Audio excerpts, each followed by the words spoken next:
O Rei Leão.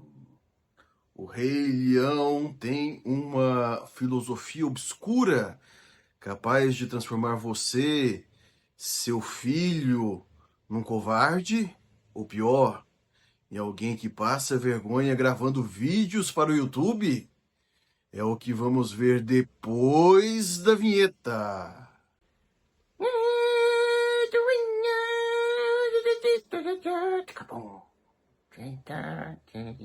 Olá, pessoal. Eu sou o Marra Signorelli e se eu não conseguir reduzir os ruídos deste vídeo, vocês vão ficar com um sonzinho de chuva, né, no fundo, um sonzinho meio ASMR, né, de chuva, né, e aí a minha voz, e aí vocês vão acabar dormindo assistindo este vídeo, né, que não é o objetivo. O objetivo é que vocês fiquem acordados. E esse vídeo tem, na verdade, ele tem uma motivação muito específica, né? Na verdade, a motivação de eu estar assim, né, zapeando pelo Instagram, encontro lá um conteúdo de uma senhora, parece uma senhora estudada, uma senhora que trabalha com a saúde mental, um conteúdo sobre Rei Leão, que ela dizia que o Rei Leão transformaria os seus filhos num covarde, nos covardes, né? Os filhos, plural. Transformaria seus filhos nos covardes. Pois é. E ele tem uma filosofia obscura que é o Hakuna Matata, e não pode essa filosofia porque diz que você deve abandonar seus deveres, né? E ela fez um vídeo até bem agressivo, aí as pessoas responderam esse vídeo todas indignadas, e ela fez um outro conteúdo falando, não, na verdade, Rei Leão é um desenho até legal, né? Você pode tirar coisas boas dele, né? Coisas simbólicas, mas assim, você pode tirar coisas boas de Rei Leão desde que você, né, previna seus filhos contra a filosofia maligna e perversa do Hakuna Matata. Meu Deus, Timão e Pumba são piores que Scar. São. Mas vamos falar mais sobre. Meu intuito aqui não é responder essa senhora, né? Assim, não é responder esse conteúdo. O meu intuito é usar esse acontecimento para falar sobre um dos assuntos que, para mim, assim, é um dos meus favoritos, que é o Rei Leão, que é o meu desenho favorito da Disney. E eu acho que é o meu desenho favorito, assim, de todos os desenhos que tem, assim, de todos os filmes com desenho, né? Com bichinho, o Rei Leão é o meu favorito, né? Não, o Simba. Antes que a conversa vá para esse lado, eu não sou nenhum especialista em educação infantil. Eu não sei como você, se você tiver crianças, né? Eu não sei como você deve educar a sua criança. Eu sou, né, eu tenho formação em estudos literários, eu sou mestre em estudos literários e este canal é para falar sobre coisas que eu gosto. Simplesmente, né? Coisas que né, me fazem feliz, né? Eu tô até querendo abrir uma área de membros em que eu ensino a, sei lá, por exemplo, técnicas interessantes, né, de escrita de poesia, como a serialização dos versos por uma técnica que foi proposta por Juan Eduardo Cirlot. Isso seria muito interessante, né, para quem quiser aprender, mas aí esse canal precisa crescer um pouco, né, precisa ficar mais com mais gente, né, que queira aprender essas coisas para ajudar este canal a crescer. Você pode colocar o seu dedo no inscreva-se, no curtir, fazer um comentário o que achou deste vídeo. E é isso, né? Assim, isso é uma forma de você ajudar este canal a crescer. Eu posso até, né, é, contratar um editor que coloque cenas do Rei Leão e coisas do tipo, né?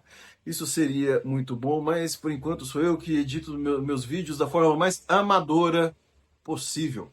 Muito bem. Isso dito, né, eu não sou nenhum especialista em educação infantil, mas eu sou, assim, como professor de literatura, eu sou contra, né, você procurar lições imorais em histórias, em filmes, em coisas assim que não tem uma lição ou moral clara. Não é uma fábula, né?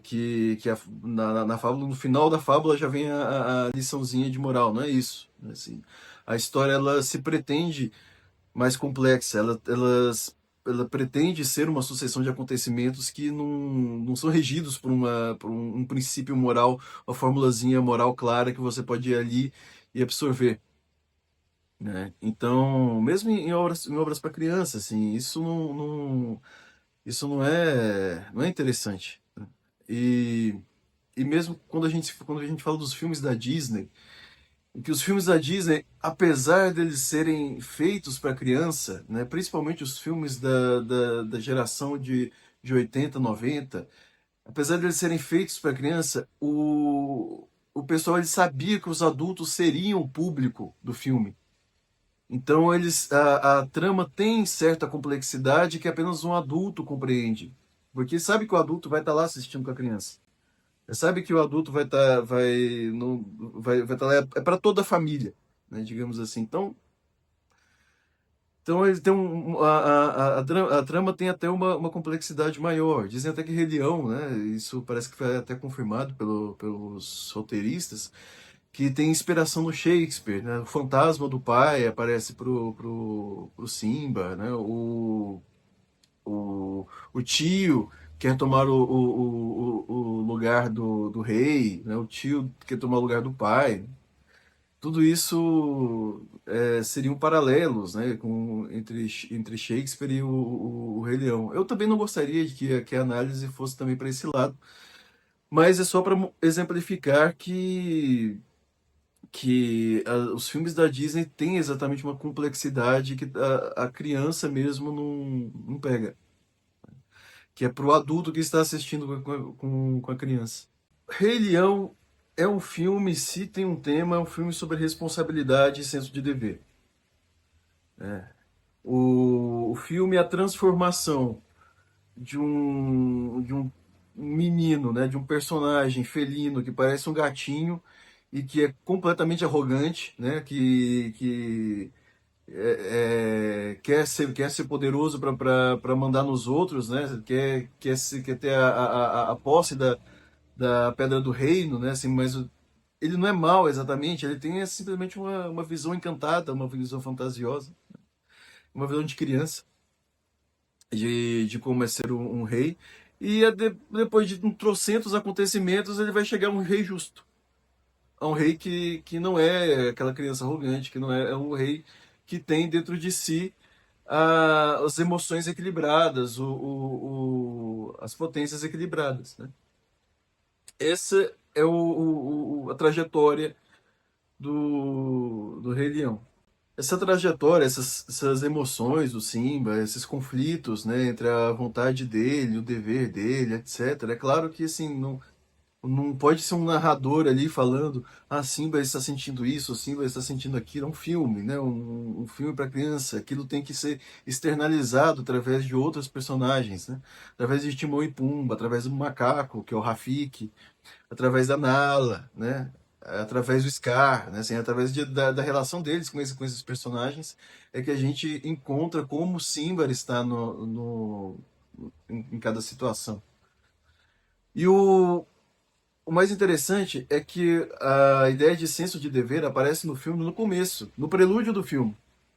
No prelúdio eu digo porque aparece aquela visão esplendorosa do sol nascente no começo do filme e uma música. A música é sobre o círculo da vida. E o que diz essa música, já nos primeiros versos, né? Diz que existe muito mais coisa para ver do que se pode ver e muito mais coisas a fazer do que se pode fazer. Então o tempo é limitado. Né, é engraçado, né? Porque assim, é um cenário em que tudo tá sendo expansivo, tá indicando majestade, mas a letra da música está dizendo que o tempo é limitado. Que olha, você não, desde do começo da sua vida na Terra até o final, teria muito mais coisa para você fazer do que você realmente fez, do que realmente é possível fazer. E essa mensagem, ela dá um tom de senso de dever. Por quê? Porque só é urgente você cumprir o seu dever, só é urgente você cumprir suas responsabilidades, porque o tempo é limitado. Porque se o tempo fosse limitado, não tem pressa, você está entendendo? Não tem uma sensação de urgência. A mesma ideia de que cumprir o dever é importante, dar uma forma à sua vida é importante, essas coisas, vem da ideia de que existe uma limitação do tempo. Existe o tempo é como se fosse uma margem que dá forma à sua vida. Entende? Isso já começa na, na música. Isso é cantado no começo do filme. Inclusive, Círculo da Vida é zodíaco, né? Zoé significa vida. E Díacos, perdoe se eu estiver pronunciando errado, por favor. Disco, né? Círculo. Então, o círculo da vida é zodíaco. Não sei se isso foi intencional ou não. O personagem Simba no começo do filme. Não é nada, é um bichinho do tamanho de um gato, né? Que vai querer rugir, ele mia e que assim é completamente inconsequente, né? Coloca a Nala em perigo, você coloca em perigo, vai lá visitar cemitério de elefantes e uma coisa irrelevante que quer ser rei, porque ele é filho do Mufasa, então ele quer chegar logo a hora dele ser rei, porque ele acha que quando ele for rei, todo mundo vai fazer o que ele quiser e ele vai poder ir para onde ele quiser e etc, né? E o Mufasa sempre tentando explicar para ele de forma, né, benevolente, de forma paciente, que ser rei não é nada disso. Que ser rei, na verdade, é ter menos liberdade, né? Então, se você priva a sua liberdade pelo bem da Pedra do Reino, pelo bem do equilíbrio entre as coisas, pelo bem do círculo da vida, né? Pelo bem de tudo isso. Então, você, na verdade, está servindo sendo rei, você não é servido, né? Você serve ao antílope quando você morre, inclusive, né? Quando o leão morre, o corpo dele se vira grama e ele serve de comida aos antílopes, né? Assim, tudo isso o Mufasa tenta explicar ao jovem Simba que não entende nada disso, que é um jovem inconsequente e que por ser inconsequente, marionete nas mãos do tio, que é o Scar, que só joga ali umas ideias erradas na cabeça do Simba e já vai logo querendo fazer. Visita o cemitério de elefantes por causa do Scar e faz parte da trama do Scar, né, como um joguete, é claro, né, assim, ele não é responsável, ele não é conscientemente responsável pela morte do Mufasa, mas ele faz parte do joguete do Mufasa, do Scar, um instrumento do Scar para matar o seu irmão, o Mufasa.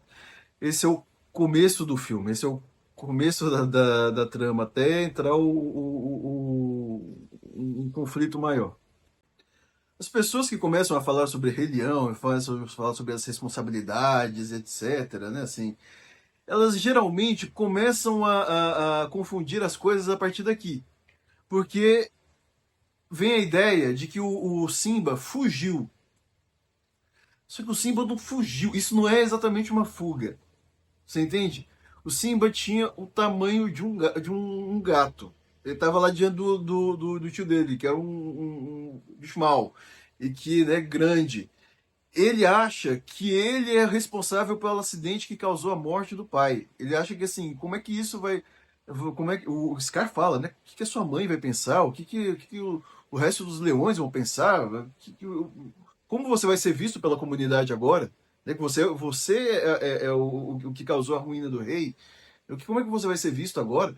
Imagina isso na cabeça de uma criança. Na cabeça de uma criança que até ontem estava cantando que queria ser rei, que queria ser, né? Agora a realidade chegou de um jeito tão duro. É que a maioria das pessoas que vão falar sobre, né, da minha geração, que vão falar sobre o Rei Leão, se lembra justamente dessa cena, da cena que o Mufasa morre. É que o Simba tá tentando acordar o Mufasa, como ele tentou acordar no início do filme, né? No início do filme é uma rima No início do filme ele tenta acordar o Mufasa, só que o Mufasa acorda, ele tava dormindo. Agora ele tenta acordar o Mufasa, mas o Mufasa não acorda mais, ele tá morto. E aí tem uma trilha sonora do Hans Zimmer. E aí tem lá o Scar todo feioso, né? Assim, cara, essa é uma cena muito, muito chocante, né? Para representar as emoções, assim, que o Simba tá sentindo, que a realidade batendo na cara dele. Então, assim, virar para isso e falar assim, ah, ele fugiu. Se ele ficasse, ele ia ser morto. Se ele ficasse, ele ia ser mais facilmente ser almoço de hiena. Ele tava lá diante do mauzão. Você tá entendendo? Então, assim, não tem como a gente virar e falar assim, ah, Simba fugiu. Isso simplesmente não é um fato do filme. Não é exatamente uma fuga. Vocês estão percebendo? É simplesmente a circunstância. Simba não podia ficar onde ele estava. Ele não podia ficar mais no reino. Ele não podia ficar na Pedra do Reino. Ele se exilou. Ele estava exilado. E é nesse exílio que ele conhece o Timão e Pumba, que salvam a vida dele. Olha só, o Timão e Pumba salva a vida dele e lhe ensina a tal da filosofia escura, que é o Hakuna Matata. Né? E aí a gente vai falar um pouco sobre esse tal de Hakuna Matata. Tanto é verdade que o Simba não fugiu, né? Foi exilado, que quando ele entra nos espinhos, a hiena fala para ele, olha, se você voltar, a gente te mata. Né? Então, assim, uma ameaça dessa, ele não poderia voltar. Né? Ele era do tamanho de um gato na época, né? Então você não pode virar e falar que o Simba fugiu. É a hora que o Simba tá aqui. Né? Se você falar que ele fugiu, né? Ele tá poucas, né? E ele vai atrás de você. No exílio, com Timão e Pumba, o Simba conhece a tal da modo de ver o mundo, né? Da Hakuna Matata. E ele não conhece isso assim aleatoriamente, né? Assim, ele tá já numa situação mais expansiva, em que ele, né, tá lá comendo inseto, tá lá num lugar que é bem paradisíaco, né? Assim, tá. Então, ele tá exaltado, ele tá num momento de expansão mesmo. E que contrasta com aquilo que ele viveu, né? Com os negócios que ele viveu. Agora bem, vamos fazer uma reflexão aqui. Vamos pegar a filosofia, não é exatamente a filosofia, uma visão do mundo, né? Do Hakuna Matata, que o Timão define como, né, quando o mundo vira as costas para você, você vira as costas para o mundo, não é isso? Vamos pegar isso e isolar, colocar no mundo das ideias puras, né? No mundo maravilhoso das ideias puras. E a partir daí falar assim, isso que é bom. Você vai falar assim, não, né? Porque assim, se eu botasse na minha cabeça que eu deveria virar as costas para o mundo, que né, eu deveria esquecer dos meus problemas e essas coisas, eu iria deixar de cumprir os meus deveres. Eu mesmo iria fugir. Isso seria o Hakuna Matata tirado do contexto do filme, colocado assim isoladamente e colocado no seu contexto, no contexto da sua vida. Mas não é isso que acontece no filme. E aí, é isso que eu gostaria muito que vocês notassem. Vocês não podem analisar história nenhuma tirando as coisas, assim, isolando. Vocês têm que analisar as coisas que acontecem nas histórias, as falas, os personagens e tudo, na história, de acordo com a história. E de acordo com Simba, naquele momento, naquela situação, naquela circunstância, Hakuna Matata foi benéfico para ele. Foi benéfico para o personagem Simba. Vamos pensar em duas circunstâncias que não acontecem no filme. O Simba primeiro agindo por vingança. Você iria confiar no Simba? O Simba iria parecer um personagem trágico, e não exatamente um personagem de filme infantil, né, para toda a família, mas um personagem de filme infantil. E outra coisa, outra circunstância, Simba agindo por sede de poder. Ele quer ir lá porque o reino é dele de direito. E ele tem o direito de governar. Então, pelo seu próprio direito, ele vai lá e toma o reino. Você iria confiar no Simba? Sabe por que a gente confia no Simba? Porque ele não quer governar. Porque quando o Nala chega pra lá e fala assim pro Simba, olha, o Pedra do Reino tá destruída, não tem comida, não tem água, as hienas mandam em tudo, né? O Simba fala, olha, eu não quero ir lá governar, eu não quero ir lá tomar o reino pra mim. Isso é essencial para que você confie no Simba. Porque se ele fosse um sedento pelo poder, ele não poderia governar, ele não poderia ser esse personagem, ele não poderia ser um rei justo. Agora, é claro que a coisa não fica na recusa, né? Existe toda uma crise, todo um drama que atinge ali, né? Aquele ser felino, né? Que é o ser humano, né? O ser felino. Existe todo um drama que atinge o Simba para que ele queira retornar e queira pegar a Pedra do Reino, né?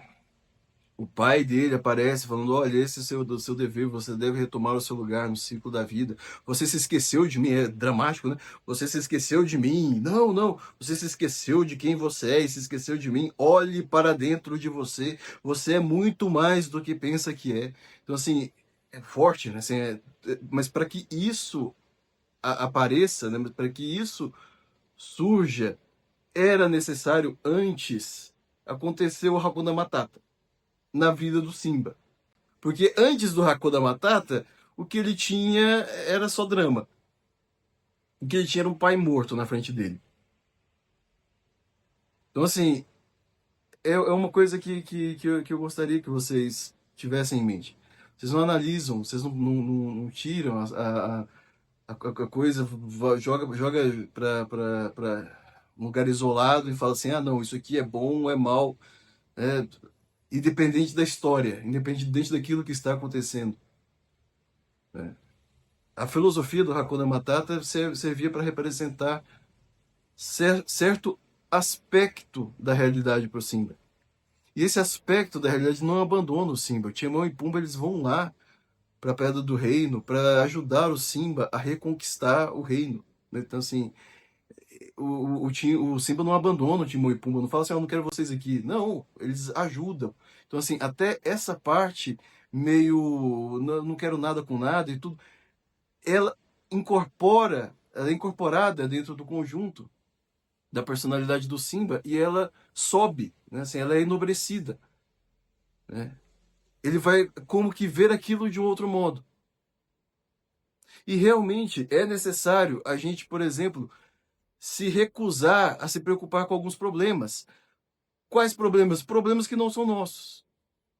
Porque você veja na sua vida a quantidade de vezes que você se preocupa com problemas que você não pode resolver e que não são seus simplesmente. Você quer saber um personagem que não tem esse elemento do Hakuna Matata dentro de si? O Scar. O Scar, a única coisa que ele quer é controlar, governar tudo para ele. Ele não tem esse elemento não, isso aqui não é meu. Não, isso aqui eu não preciso me preocupar com isso. Porque se ele tivesse, né, você olha a posição desse cara. Esse cara é irmão do rei, irmão do Simba. E ele assim, ele teria comida para ele teria nobreza, ele teria tudo, assim, se ele não se aventurasse a ele mesmo querer ser rei. Se ele tivesse um pouquinho de Hakuna Matata dentro dele, ele cairia em si e falaria: não, olha, eu não quero isso, eu não quero ser rei. Quero ser aqui o irmão do rei, ótimo. Eu tô bom, esse é o meu lugar, né? Olha só, eu tô falando do Rei Leão, apenas o Rei Leão 1, porque eu sei que existe continuação, existe a história do Scar com o Mufasa, como é que o Mufasa virou rei. Eu não tô trabalhando com isso, né? Assim, o Rei Leão 1 é uma obra-prima, eu acho um desenho espetacular. Os outros eu não boto minha mão no fogo, realmente, e assim, eu boto até porque eu não assisti. Eu não tenho nada a falar sobre eles. Então, olha só, não tente, não tente separar as coisas quando vocês leem as suas histórias, quando vocês, né, querem analisar a história, mesmo histórias infantis, não tenta separar as coisas, assim, tipo, tirar um elemento de contexto e vê-lo isoladamente do resto. Não tente pegar correspondências bionívocas. Também a Hakuna Matata é isso. Hakuna Matata significa falta de responsabilidade. Você tá entendendo? É, eu tava com um amigo conversando sobre as óperas de Wagner e ele virou e falou que Fafner, o dragão, né? Fafner era representação do demônio.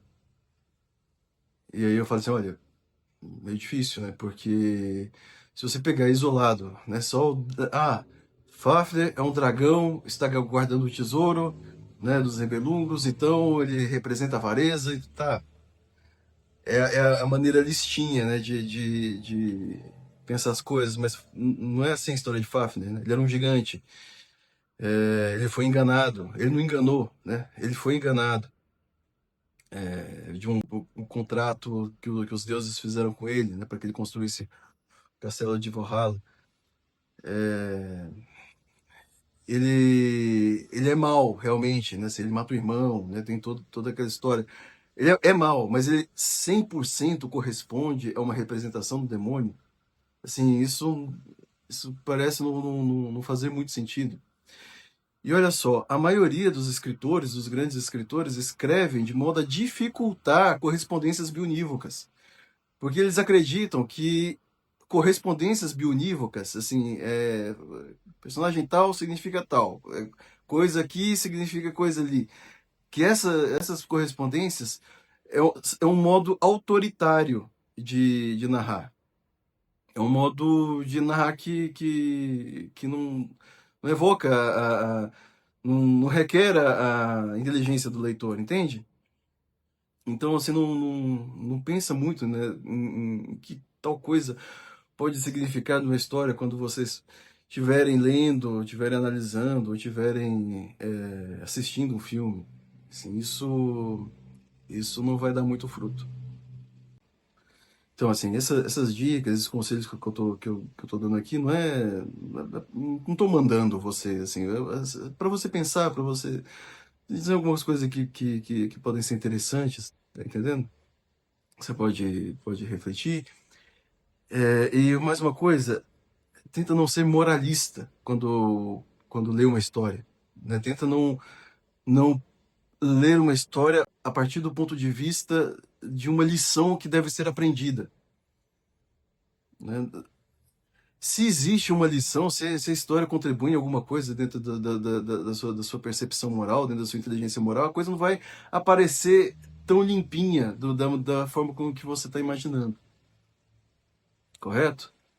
É, E é isso, né? Assim, se você é uma pessoa que procura, né, uma lição de moral, cada história que você lê talvez esteja faltando dentro de seu espírito um pouquinho, né, um grãozinho de Hakuna Matata, né, de simplesmente querer se deliciar com a história. E, bom, muito obrigado por você ter me acompanhado até aqui. É uma honra a sua companhia, né? Eu já estou aqui com a voz cansada aqui, mas você até aqui comigo faz tudo valer a pena, não é? Não, Simba, aqui, ó, coraçãozinho aqui, né? Vamos Simba. É... Se inscreva no canal se você não é inscrito, né? Curta este vídeo se você gostou dele, se você não gostou, dê o dislike, né? Também é válido. É... E comente, né, assim, converse comigo, né, assim, eu leio com carinho todos os comentários, né, comente um leão, né, comente um leãozinho, um emoji de leão, caso você queira comentar e não saiba o que fazer, o emoji de leão é um bom comentário. Então é isso. Um abração e até mais.